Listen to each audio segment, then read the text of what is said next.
Hello students, अभी हम लोग इंटीग्रेशन स्टार्ट करेंगे और इंटीग्रेशन में भी दो वैरायटी मुझे पढ़ना है और उसमें हम लोग इंडिफिनिट इंटीग्रेशन इंडिफिनिट इंटीग्रेशन का डिस्कशन करेंगे।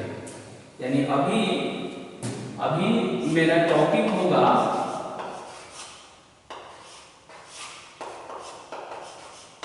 इंडिफिनिट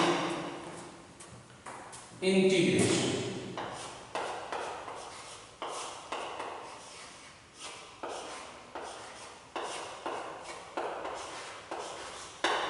इंडिफिनिट इंटीग्रेशन यानी अभी जो इंटीग्रेशन हम लोग पढ़ते हैं उसका दो वैरायटी मुझे पढ़ना है। एक का नाम है डिफिनिट इंटीग्रेशन और एक का नाम है इनडिफिनिट इंटीग्रेशन। तो विदाउट इंडिफिनिट इंटीग्रेशन को पढ़े हम डिफिनिट इंटीग्रेशन का कॉन्सेप्ट डेवलप नहीं कर सकते। ओके, इसीलिए सबसे पहले हम लोग पढ़ेंगे इंडिफिनिट इंटीग्रेशन। यहाँ लिखा हुआ है इंटीग्रेशन और इसी इंटीग्रेशन का दो और भी नाम लिखा हुआ है। एक लिखा हुआ है समेशन। सम मीन्स योग, सम मीन्स होता है जोड़ना, ऐड करना, और समेशन का मतलब ये हुआ योगफल। एक और लिखा हुआ है एंटी डेरिवेटिव। डिफरेंशिएशन को हम डेरिवेटिव बोलते हैं और इसमें लिखा हुआ है एंटी डेरिवेटिव। मतलब ये कि ये डेरिवेटिव का एंटी है, हिंदी में उसे हम प्रति अवकलज बोलते हैं। ऐसा लगता है कि डेरिवेटिव का इनवर्स बताता है। तो इंटीग्रेशन को हम लोग तीन नामों से कॉल करते हैं। एक हुआ इंटीग्रेशन जो आप सिंपली पढ़ते हैं, दूसरा है समेशन और उसका एक और नाम है एंटी डेरिवेटिव। तीन नामों से हम इसे पुकारते हैं। एंटी डेरिवेटिव जो नाम है इससे पता लगता है कि इंटीग्रेशन डिफरेंशिएशन का इनवर्स प्रोसेस होता है, जिसे हम शॉर्ट में बोलते हैं कि डिफरेंशिएशन का उल्टा इंटीग्रेशन होता है। तो वैसे न बोलकर हम बोलेंगे कि integration is the inverse process of differentiation, ऐसे बोलेंगे। और उस इंटीग्रेशन में हम लोग इंडिफिनिट इंटीग्रेशन पढ़ रहे हैं। और जब इंडिफिनिट इंटीग्रेशन हम लोग पढ़ लेंगे तब हम लोग पढ़ेंगे डिफिनिट इंटीग्रेशन। अब जो है इसका सिंबल जो है, हम इंटीग्रेशन के लिए क्या सिंबल यूज करते हैं।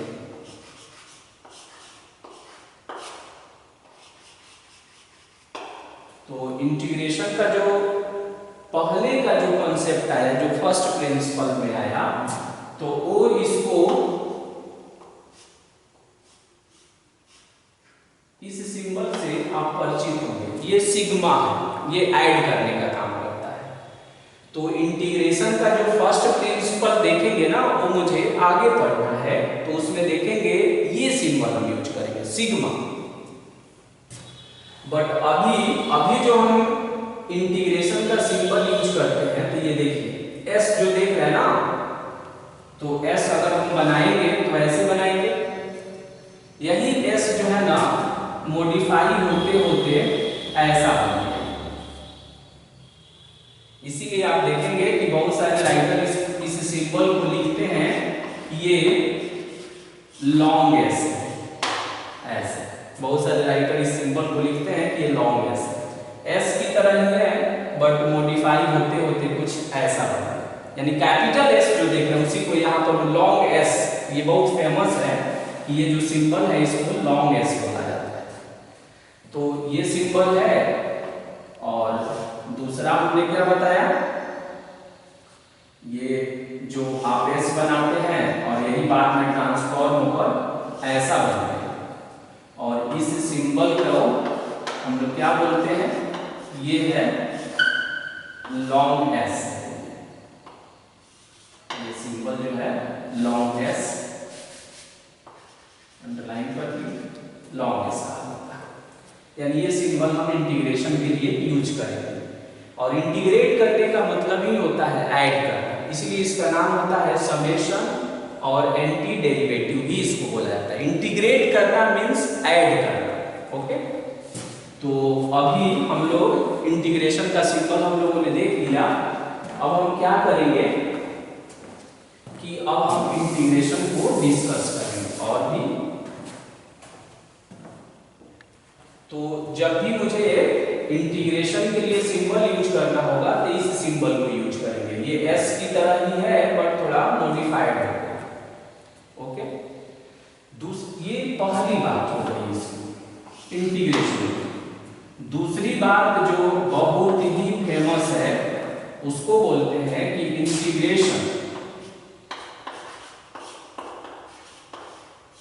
शॉर्ट में INTEG, integration is the inverse. ये देखेंगे ये काफी यूज होता है word. Integration is the inverse process, inverse process of differentiation.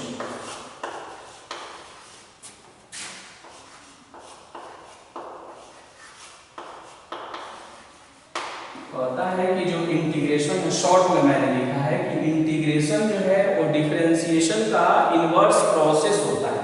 ऐसा जो है आप देखेंगे कि बार बार इस कॉन्सेप्ट को हम यूज करते हैं। अब क्यों बोलते हैं ऐसा, integration is the inverse process of differentiation. ये हमेशा ध्यान रखेंगे कि इंटीग्रेशन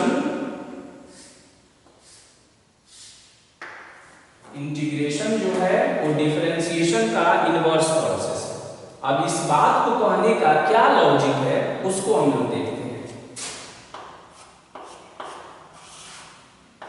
एक हम सिंपल डिफरेंशिएशन लेते हैं, d/dx, और यहां पर हमने ले लिया fx और प्लस में c। यहां पर c कांस्टेंट है, इसको डिफरेंशिएट करते हैं। तो जब आप इसे डिफरेंशिएट करेंगे तो fx को जब आप डिफरेंशिएट करते हैं तो कौन सा सिंबल यूज करते हैं, f'(x), और c कांस्टेंट है तो उसका dc हो जाएगा 0। ओके, लिख सकते हैं ऐसे। आप बहुत बार इसको लिखते हैं, जैसे यहाँ रहता है d/dx है, यहाँ sin x रहता है, प्लस में 3 रहता है, तो sin x का dc आप क्या लिखते हैं, cos x लिखते हैं, और 3 का dc क्या लिखेंगे, 0। तो उस आधार पर हमने एक जनरल फॉर्म बनाया। अब आप मुझे बताइए कि इस रिजल्ट को ऐसे भी लिखा जाता है, d और यहाँ fx प्लस में c, और इधर हो जाएगा f'(x) dx, f'(x) dx। अब आप क्या करिए कि इसको दोनों साइड में इसे इंटीग्रेट करिए। तो इसको हम लिखते हैं कि शॉर्ट में कि इंटीग्रेटिंग ऑन बोथ साइड्स।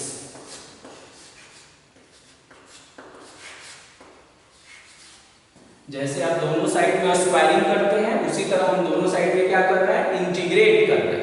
तो जब हम इसे इंटीग्रेट करेंगे दोनों साइड में तो कुछ ये ऐसा बन जाएगा। इंटीग्रेशन का सिंबल यहाँ हो गया d, यहाँ है fx, और ये हो जाएगा प्लस में c, और इज इक्वल टू हो जाएगा साइन ऑफ इंटीग्रेशन, और ये f'(x), और ये हो जाएगा dx। अब इसमें देखेंगे ना इंटीग्रेशन में, ये इंटीग्रेशन का सिंबल और यहां से ये d, ये दोनों डिलीट हो जाता है। ये जस्ट लाइक जो आप इस फॉर्मूले को यूज करते हैं कि dt का इंटीग्रेशन d होता है, तो ऐसा फील होता है ना कि d से ये इंटीग्रेशन डिलीट हो जाता है। इसका भी चर्चा करेंगे कि dt का d कैसे होता है। फिलहाल हम ये सोच रहे हैं कि ये d और ये जो इंटीग्रेशन का सिंबल है जिसे हम लॉन्गेस्ट कहते हैं, ये दोनों डिलीट हो जाता है। तो जब ये दोनों डिलीट हो जाता है तो यहाँ से सिर्फ d बचता है। उसी तरह वहां पर भी डिलीट करिए, इस डी से इंटीग्रेशन का सिंबल डिलीट करिए, तो क्या बचेगा? बचेगा fx और प्लस में c, और इधर कितना होगा? f डैश x होगा और यहां होगा dx। अब इसे थोड़ा सीधे फॉर्म में इसको लिख देंगे, तो साइन ऑफ इंटीग्रेशन यहां लिखा होगा f डैश x ds। जैसे ही डैश लग गया तो समझ जाएंगे सिंगल डैश है, तो उस फंक्शन को एक बार डिफरेंशिएट कर दिया इज इक्वल टू fx और प्लस में c। ये बहुत ही इंपॉर्टेंट रिजल्ट है, ये आप देखेंगे कि बहुत सारे कॉम्पिटिटिव एग्जाम में इस सिंबल को रिलेट करके क्वेश्चन पूछे जाते हैं। ओके, अब देखिए, अब इसमें ये जो फंक्शन, जिस फंक्शन को हम इंटीग्रेट करते हैं, तो जिस फंक्शन को हम इंटीग्रेट करते हैं उसको बोला गया कि ये इंटीग्रैंड है। जिस फंक्शन को हम इंटीग्रेट करते हैं उसको बोला गया कि ये इंटीग्रैंड है। इंटीग्रैंड इंटीग्रेट करने के बाद जो रिजल्ट ऑब्टेन होता है उसको हम बोलते हैं कि ये पूरा fx प्लस c, इसको हम बोलते हैं कि ये इंटीग्रल है। यहां जो dx देख रहे हैं ये बताता है कि ये इंटीग्रेशन किसके रेस्पेक्ट में किया गया, तो ये बताता है कि विद रेस्पेक्ट टू x, ये जो इंटीग्रेशन है ये विद रेस्पेक्ट टू x किया गया है। अब ये रिजल्ट हो गया, और इसमें सबसे जो इंपॉर्टेंट बात आती है कि जब ये जो इंटीग्रल देख रहे हैं ना, कोई भी इंटीग्रेशन हो तो इंटीग्रल का जब डिफरेंशिएशन करिएगा तो इंटीग्रैंड हो जाता है। यानी हम कह सकते हैं कि integrand is the DC of integral. तो इसको शॉर्ट में ऐसे भी हम नोट में करके लिख सकते हैं कि ये ऑब्जेक्टिव में भी बहुत सारे कॉम्पिटिटिव एग्जाम में पूछी गई कि d बाई डी एक्स, और यहां मैंने लिख दिया इंटीग्रल, तो कहता है कि इससे इंटीग्रैंड प्राप्त होता है। इंटीग्रैंड प्राप्त होता है, यानी जब भी हम इंटीग्रल को डिफरेंशिएट करेंगे तो इंटीग्रैंड आ जाना चाहिए, तब हम ये समझते हैं कि वो इंटीग्रेशन करेक्ट है। ओके, अब इसका यूज करके हम आपको एक सिंपल कॉन्सेप्ट को पहले हम लोग समझेंगे, और ये हमेशा ध्यान रखेंगे कि जिस फंक्शन को हम इंटीग्रेट करते हैं उसे इंटीग्रैंड कहा जाता है, और आरएचएस में जो ऑब्टेन होता है उसे हम इंटीग्रल बोलते हैं। ये जो dx होता है ये बताता है किसके रेस्पेक्ट में इंटीग्रेशन हुआ, और ये होल प्रोसेस जो है इंटीग्रेशन कहलाती है। ओके, अब इसका हम एक एग्जांपल देखेंगे तो और स्पष्ट रूप से समझ पाएंगे हम बात को। ओके, तो सिंपली हम ये रिजल्ट जो आप याद करते हैं इसको हम ऐसे स्टार्ट करेंगे, बेस्ट रहेगा एग्जांपल में। जैसे अगर हम लिखें कि d by dx, d by dx लिखा मैंने, और यहां लिखा साइन x और प्लस 7 लिखा। ध्यान रखना है कि 7 अलग है, साइन का एंगल सिर्फ x है और 7 अलग है। तो साइन का जब आप dc निकालेंगे तो कितना हो जाएगा, डिफरेंशिएशन तो हम जानते हैं cos x हो जाएगा। 7 का जब dc निकालेंगे तो 0 हो जाएगा, तो उसको लिखने की जरूरत नहीं। ओके, अब इसको हम ऐसे प्रोसीड करते हैं कि d, और यहां मैंने लिख दिया साइन x और प्लस में 7, और इधर हो गया cos x, और ये हो जाएगा आपका cos x, और यहां हो जाएगा dx हो जाएगा। मैंने बोला कि दोनों साइड में हम इंटीग्रेट करते हैं, तो ऐसे आएगा d और ये होगा sin x और प्लस में 7 और फिर इधर इंटीग्रेशन का सिंबल और ये बनेगा cos x dx। ये जो थ्योरी हमने डेवलप किया ना उससे रिलेट करके अब एक एग्जाम्पल हम लोग देख रहे हैं। अब मालूम है आपको कि d से ये इंटीग्रेशन डिलीट हो जाएगा, तो बताइए डिलीट होगा तो क्या होगा? तो ये बनेगा sin x और प्लस में 7 और इधर हो जाएगा cos x हो जाएगा, या 7 ना लेकर हम क्या करते हैं ना कि कोई कांस्टेंट जनरल कांस्टेंट ले लेते हैं। 7 तो ये पार्टिकुलर हो गया, यहाँ c ही लिख देते हैं, c बेहतर रहेगा क्योंकि यहाँ 5 भी लिख सकते हैं, कुछ भी लिख सकते हैं, इसीलिए हम वैसे किए। और यहाँ पर dx हो गया। अब जब हम इसे ऐसे लिखते हैं cos x dx तो इसका आता है sin x और प्लस में c। अब इसे हम एक फॉर्मूले की तरह याद करते हैं कि cos x का जो इंटीग्रेशन है वो sin x प्लस c होता है। अब ये जो cos x आप देख रहे हैं ना, इसी cos x को हम बोलते हैं कि ये इंटीग्रैंड है। ये क्या है? इंटीग्रैंड है।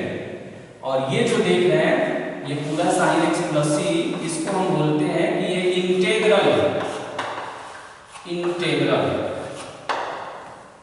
ओके। और ये जो c देख रहे हैं, इस c का यहाँ स्पेशल नाम है, इसको हम बोलते हैं कि कांस्टेंट ऑफ इंटीग्रेशन। ये वेरी वेरी इंपॉर्टेंट है। जब भी इंडेफिनिट इंटीग्रेशन आता है तो उसमें कांस्टेंट ऑफ इंटीग्रेशन की एंट्री होती है। तो इस तरह से हम इसे ऑब्टेन करते हैं कि cos x का इंटीग्रेशन कितना होता है, तो हम पढ़ते हैं sin x प्लस c होता है। cos x क्या कहलाता है? इंटीग्रैंड कहलाता है। sin x क्या कहलाता है? Integral. sin x plus c integral कहलाता है। और इसमें से सिर्फ c जो है वो कांस्टेंट ऑफ इंटीग्रेशन कहलाता है। और हमेशा यही यहाँ पर जो नोट में जो लिखा हुआ है कि कोई भी इंटीग्रेशन जब हम परफॉर्म करते हैं ना, तो इस RHS वाले का, RHS मतलब क्या? इंटीग्रल। जब हम इंटीग्रल का DC निकालेंगे यानी डिफरेंशिएशन करेंगे तो इंटीग्रैंड आ जाना चाहिए। और आपको मालूम है कि sin x प्लस c का जब हम DC निकालेंगे तो cos x होगा, जो ऑलरेडी ऊपर में आया था। यानी ये जो होता है, ये जो इंटीग्रल होता है, तो इंटीग्रल का जब हम डिफरेंशिएशन करते हैं तो इंटीग्रैंड प्राप्त हो जाना चाहिए, तब हम समझेंगे कि ये रिजल्ट सही है। और ये जो रिजल्ट बना हुआ है ये वाला, तो देखिए ये डैश लिखा हुआ है, यहाँ डैश है ना, ये बताता है कि इसका DC है। डैश का मतलब ये हुआ उसका फर्स्ट ऑर्डर डेरिवेटिव, जिसे आप dy/dx बोलते हैं। तो ये मेरा इंटीग्रेशन का कॉन्सेप्ट है। इसी तरह से हम इंटीग्रेशन को परफॉर्म करते हैं। इसीलिए लिखा हुआ है कि integration is the inverse process of differentiation. और ये जो इंटीग्रेशन जब हम बनाएंगे तो इसके अपर और लोअर लिमिट पर जब हम कुछ नहीं लिखते हैं तो उस कंडीशन में हम बोलते हैं कि ये इंडेफिनिट इंटीग्रेशन है। यानी इंडेफिनिट इंटीग्रेशन में लोअर लिमिट और अपर लिमिट एब्सेंट होता है। लोअर लिमिट और अपर लिमिट दोनों ही एब्सेंट होता है हमेशा। तो ये रिजल्ट हो गया। एक और एग्जांपल हम लोग देखेंगे कि तो ये रिजल्ट हमको बताता है कि अगर हमें डिफरेंशिएशन का फॉर्मूला लर्न रहे तो इंटीग्रेशन का फॉर्मूला हम बना सकते हैं। एक और हम एग्जांपल इसका देखेंगे सिंपल कि d/dx हो और यहाँ पर वो cos x हो और प्लस में एक नया सिंबल हम लिख दिया k, तो इसका डिफरेंशिएशन माइनस में sin x होगा, क्योंकि k का तो 0 हो जाएगा। हो गया। यहाँ माइनस आएगा ये। अब आप सोचेंगे यहाँ के क्यों लिखते हैं, यहाँ सिर्फ cos x भी तो लिख सकते हैं ना।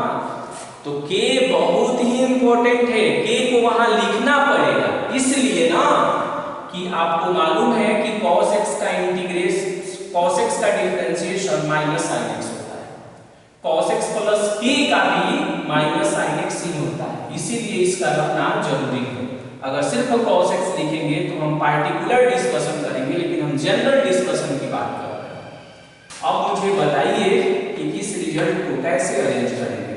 तो d फिर cos x प्लस में k और यहाँ आएगा माइनस में sin x और ये बन गया dx।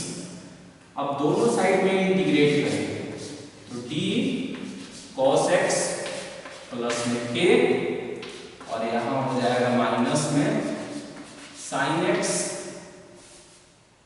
दोनों साइड में इंटीग्रेशन कर रहे हैं हम, तो माइनस में sin x और यहाँ dx हो जाएगा। इस d से इंटीग्रेशन यहाँ से डिलीट होगा, तो यहाँ हो जाएगा cos x और प्लस में k, माइनस हम बाहर कर देंगे और ये हो जाएगा sin x dx, और माइनस को इधर हम ट्रांसफर कर लेंगे तो ये बन जाएगा sin x dx is equal to minus में cos x और माइनस में k हो जाएगा। इस माइनस को इधर हमने ट्रांसफर कर दिया। अब बुक में देखेंगे कि ये जो माइनस k है ना, ये कांस्टेंट ऑफ इंटीग्रेशन है, इसके बदले हम कोई नया सिंबल भी बना सकते हैं। तो आप बुक में देखेंगे जनरली माइनस k को हमने c मान लिया और यहाँ लिख दिया हमने c।